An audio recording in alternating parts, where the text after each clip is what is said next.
원래는 지난 12월에 세길교회에서의 마지막 설교를 하고 물러갔어야 되는데 코로나 폐렴에 걸려서 입원 치료를 받는 바람에 좀 늦었습니다. 오늘은 제가 세길교회에서 이제 공식적으로 마지막 말씀을 전하는 그런 시간이 되겠습니다. 돌이켜보면 감회가 새롭습니다. 5년 전에 정치적 이유 때문에 갑자기 베델성서연구원장에서 해직당하고 세길교회에 부임하게 되었습니다. 담임 목사님 없이 1년 가까이 방치된 교회에 부임을 했습니다. 남아있는 성도들이 있었습니다마는 교회에 대한 애정은 전혀 없었습니다. 성격도 만만치 않은 분들이었습니다. 부임하던 첫날부터 교우들끼리 고성이 오가는 등 험난한 목회 요정이 놓여 있었습니다. 그럼에도 불구하고 포기하지 않고 오늘까지 버틸 수 있었습니다. 그것은 첫째는 하나님의 은혜요, 둘째는 오늘 이 자리 여러분들 때문입니다. 지난 시간 동안 우리 세길교회에서 5년, 아니 제 목회 여정 44년 전체가 참으로 감사했습니다. 그동안 만났던 수많은 교우들 덕분에 굶지 않고 따뜻한 방에서 살 수 있었습니다. 법적으로는 담임 목사와 양떼의 관계는 끝나지만 옛날 나의 목사님, 옛날 나의 양떼의 관계까지 마치는 것은 아닙니다. 이제는 함께 세길 교회를 섬겼던 믿음의 동지로서 계속 신앙적 차원에서 아름다운 사랑의 교제가 이어지기를 바랍니다. 경조사가 있으면 서로 연락도 하고 얼굴도 보았으면 좋겠습니다. 제가 담임 목사가 아니더라도 새로 오시는 담임 목사님을 모시고 우리 모든 분들이 세길교회를 더 사랑하고 지성으로 섬겨 주시리라 믿습니다. 새 담임 목사님을 인내와 아량으로 우리 모두가 포용하고 잘 받들어 주셨으면 좋겠습니다. 제 목회 경험 속에서 보니까 목사님은 성도들 하기 나름이더라고요. 성도들이 맨날 목사님 스트레스 주고 못한다 그러고 뭐 그냥 흠집이나 찾아내려고 그러고 그러면 목사님이 싸움꾼이 됩니다. 투사가 됩니다. 그런데 성도들이 목사님에 대해서 인내해주고 참아주고 격려하고 기도해주고 그러면 그 목사님은 양떼를 위해서 죽는 순교자가 되더라고요. 이제 우리 임준영 목사님 모시고 앞으로 오고 올 수많은 세길의 미래 성도들이 우리 목사님과 함께 전도사님과 함께 큰 영광 돌려드리는 세길교회 되시기를 축복합니다. 이제 오늘 본문 말씀에 근거해서 행복한 신앙인이라는 주제로 몇 가지를 생각해 보려고 합니다. 여러분, 누가 행복한 신앙인입니까? 여러분 예수 믿고 행복하십니까? 요즘에 보면 교회에 은혜 받으러 왔다가 열받고 돌아가는 교인들이 더 많아요. 행복한 신앙인이 아니라 짜증나고 불평하는 불만스러운 신앙인도 많이 있습니다. 저는 많은 사람들 중에 사도 바울이야말로 참으로 행복한 예수쟁이였다, 그렇게 생각을 합니다. 물론 복음을 전하느라고 고생도 많이 하고 죽을 고비도 넘겼지만 그럼에도 불구하고 사도 바울은 행복한 신앙이었습니다. 왜 그렇습니까? 거기에는 사도 바울이 행복한 예수쟁이가 될 수 있었던 데는 서너 가지 이유가 있습니다. 그의 불행과 그의 고난과 그의 시련보다도 더 큰 그를 행복하게 했던 요인들이 있었습니다. 이 아침에 우리 그것을 살펴보자고요. 첫째로 사도 바울은 언제나 돌아갈 수 있는 고향이 있었기 때문에 행복한 신앙인이었습니다. 여러분, 사도 바울이 선교 여행에 지치고 피곤합니다. 그러나 여행을 끝나고 돌아갈 수 있는 목회적 고향, 정신적 고향이 있었습니다. 그것이 바로 안디옥 교회입니다. 안디옥 교회는 바울에게 있어서 친정집과 같은 교회였습니다. 선교 여행에 고된 시집살이 딸이 친정에 와서 피접을 하고 몸과 마음을 편안히 쉬고 재충전할 수 있는 곳이 바로 안디옥 교회였습니다. 지친 선교 여행이었지만은 그럼에도 이 여행을 마치고 돌아갈 수 있는 고향 교회, 친정집 같은 안디옥 교회가 있었기 때문에 사도 바울은 언제나 행복할 수 있었습니다. 내가 피곤하고 힘들지만 돌아가면 쉴 수 있는, 나를 반겨주는 내 고향집이 있다는 것. 여러분, 이것 참으로 행복한 일입니다. 산후 몸조리는 친정보다 더 좋은 것이 없습니다. 친정집에서 몸도 쉬고 마음도 쉽니다. 돌아갈 친정집이 있는 여자분들이 행복한 여자분들입니다. 안디옥 교회는 비유하자면 바울에게 있어서 산후 몸조리를 마음 놓고 할 수 있는 그런 교회였어요. 그래서 안디옥 교회를 생각만 하면 사도 바울은 행복했던 거예요. 여러분, 친정집은 어때요? 휴식이 있지요? 실수가 용납되지요? 이해와 용서가 있지요? 체면을 차릴 필요가 없지요? 긴장할 필요가 없지요? 친정엄마의 따뜻한 보살핌이 있습니다. 우리 신앙인에게는 세 개의 고향이 있어요. 우리의 가정이 매일의 고향이요, 교회가 고향이요, 그리고 천국이 고향입니다. 교회가 고향의 느낌을 가질 수 있도록 해 주어야 합니다. 어지간한 것은 이해하고 용서하고 포용해야 합니다. 돌아갈 고향 교회, 안디옥 교회가 있어서 사도 바울이 행복한 신앙이었듯이 우리 새길교회가 앞으로 오고 올 수많은 성도들에게 고향집 같은 친정 엄마가 맞아주는 그런 고향 같은 교회가 되시기를 축복합니다. 둘째로 사도 바울은 믿음의 길을 함께 걸었던 신앙의 동지가 있었기 때문에 행복한 신앙이었습니다. 여러분, 바울을 보세요. 바울의 전도의 길에, 복음 증거의 길에 수많은 신앙적 동지를 만났어요. 그 중에 하나가 브리스길라와 아굴라입니다. 오늘 본문 18절입니다. 브리스길라와 아굴라는 신앙의 부부였습니다. 전도자와 함께하는 부부였습니다. 말씀의 부부였습니다. 교회 중심의 부부였습니다.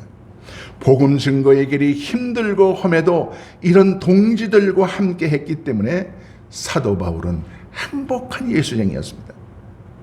그런가 하면 바나바, 누가, 디모데, 빌레몬, 오네시모 등등 바울은 수많은 신앙의 동지들과 믿음의 길, 신앙의 길을 함께 걸어갔습니다. 그래서 옆에 그런 동료들이 있었기 때문에 사도 바울은 행복했습니다.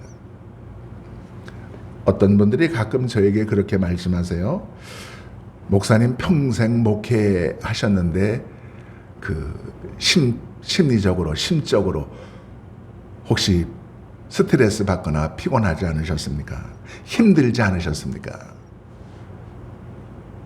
물론 저도 인간인지라 한순간도 그런 순간이 없었다고는 말하지 못합니다. 그러나 저는 목회하면서 겪는 모든 어려움과 역경과 시련을 한 번도 고생이라고 생각해 본 적은 없습니다. 고생이라고 생각했으면 제가 제천에 개척하려 내려가지 못했을 것입니다. 고생이라고 생각했으면 환갑을 훨씬 넘긴 나이에 담임 목사님도 없는 세길교회에 부임할 생각을 못했을 겁니다. 물론 힘든 때도 있었지만 목사인 것을 후회해 본 적은 없습니다.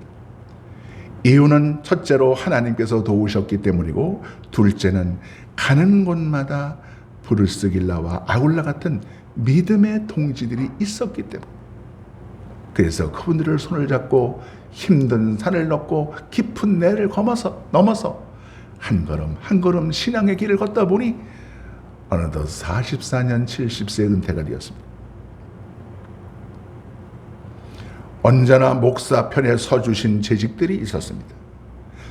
언제나 목사를 인정해 주시고 따라주신 목회의 수많은 동반자들이, 동지들이 함께 했습니다. 서울 남부교회에서 한참 목회를 하고 있는데, 그때 우리 서울 대지동 교회가 상당히 큰 교회였어요. 예산 규모는 2배도 더 되고 교인 수도 2배도 많고. 근데 그 목사님이 미국으로 이민을 가시게 됐는데, 성도들이 이제 저를 지목해서 담임 목사로 이제 초빙을 하려는 거예요. 자동차를 사드리겠습니다. 1980년대 후반이니까 아직 자가용 개념이 목회자들에게는 없었던 겁니다. 현재 받는 사례비의 2배를 올려드리겠습니다. 인간적으로 유혹을 아니 받을 수가 없습니다. 만날 우유값, 기저귀값, 종이 기저귀값 이런 거 걱정하는데 눈 딱 감고 부름에 응하면, 그 당시에는 아마 최초로 승용차 자가용에 월급 2배로 받고, 지금으로 말하면 월급을 아마 한 500만 원, 600만 원 받는 그런 격이나 마찬가지입니다.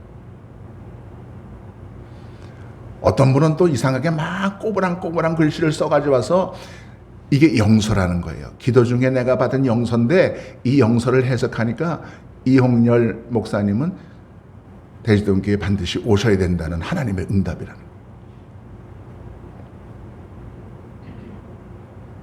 그런데 함께 어려운 시절을 겪었던 그런 성도들을 배신할 수가 없었습니다. 얼마나 그 교회가, 남부교회가 어려웠으면 주일날 온풍기를 떼는데 기름 살 돈이 없어서 떼다가 온풍기가 기름이 떨어져서 푸드득 꺼져. 그러면은 관리 집사님이 기름통 20리터를 들고 냅다 1.5kg를 띄어서 주유소에 가서 1.5kg를 받아가지고 다시 기름을 집어넣고 예배를 드리는. 기름 한 드럼통을 살 돈이 없었어요. 전도사 월급 줄 돈이 없어서 주급으로 매주마다 몇만 원씩 주셨어요. 그런 어려운 시절을 함께 지내는 그런 성도들을 배신하기 어렵더라고요. 저를 초빙한다는 소식을 알고 성도들이 밤중에 그 반포의 지원상 총회장님 사택을 찾아갔어요. 이홍렬 목사를 대지동 교회에 파송하지 말아라, 파송하지 마시오, 집합해서 데모를 했어요. 그만큼 성도들이 믿어주셨다는 얘기죠. 언제나 배려해 주셨다는 얘기죠. 목사의 뜻을 존중하고 믿고 따라주신 그런 신앙의 동반자들, 양떼들이 있었습니다. 가끔 뿔난 교인들이 목사의 가슴을 들이받기도 했지만 아픈 줄 모르고 목양의 길을 걸었습니다. 다른 사람은 몰라도 혹시 여러분은 이 자리 여러분 우리 성도 여러분들은 어떻게 생각할지 몰라도 저는 우리 새길의 동역자들 때문에 감사했습니다. 임준영 목사님, 심전도사님 감사했습니다. 여러분 때문에 행복했고 여러분 때문에 대외적으로 당당했습니다. 여러분 때문에 기죽지 않았습니다. 여러분이 계셨기 때문에 제가 자신만만했습니다. 여러분이 있었기 때문에 편법 쓰지 않고 신앙의 정도를 걸을 수 있었습니다. 여러분은 이용렬 목사에게 참 좋은 신앙의 동지가 되어주셨습니다. 바울에게 브리스길라와 아굴라가 있어서 행복한 전도자였듯이 믿음의 동지가 있는 한 어떤 비바람이 불어도 목사는 행복한 전도자입니다. 제가 은퇴해서 자연인이 되더라도 우리 임 목사님, 신도사님 그 가정 서로에게 좋은 동지가 되어 찬바람 눈보라에 힘들어도 손잡고 목양의 길에 승리할 수 있기를 축복합니다. 셋째로 사도 바울이 행복한 신앙인 이유는 생명을 걸 수 있는 사명이 있었기 때문입니다. 오늘 본문 18장 18절에 보면 사도 바울이 겐그리아에서 머리를 깎았더라. 이 머리를 빡빡 깎는 것은 나시린의 서약과 연관되어 있는 신앙적 행위입니다.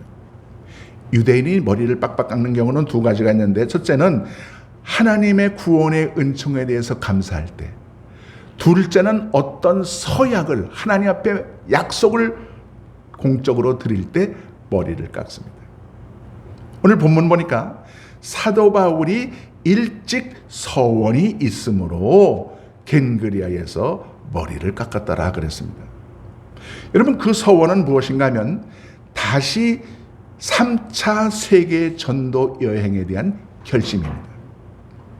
복음 전파에 생명을 바치겠다는 서약의 표시로 사도 바울이 겐그리아에서 머리를 깎은 거예요. 사도 바울은 머리를 깎으면서 행복했습니다.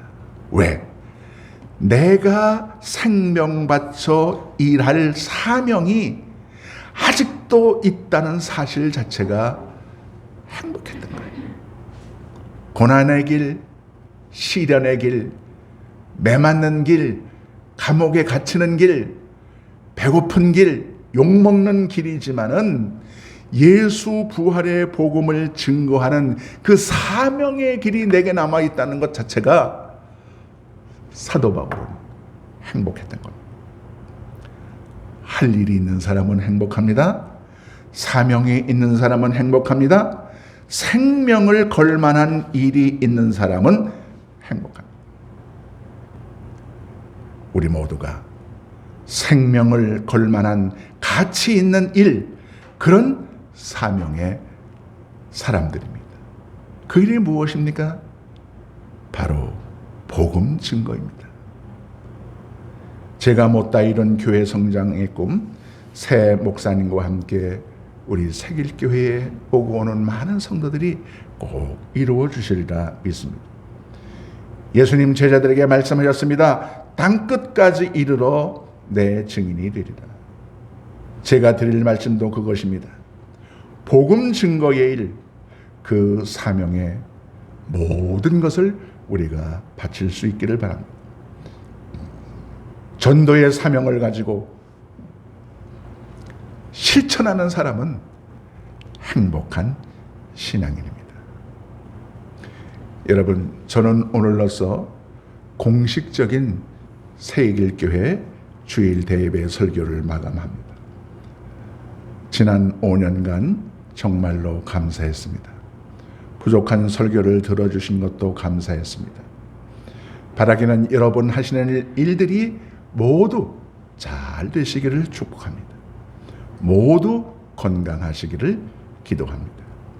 우리 세계일교회가 새 목사님과 함께 이제부터 정말 다시 크게 성장해서 하나님께 영광 돌려드리시기를 축복합니다.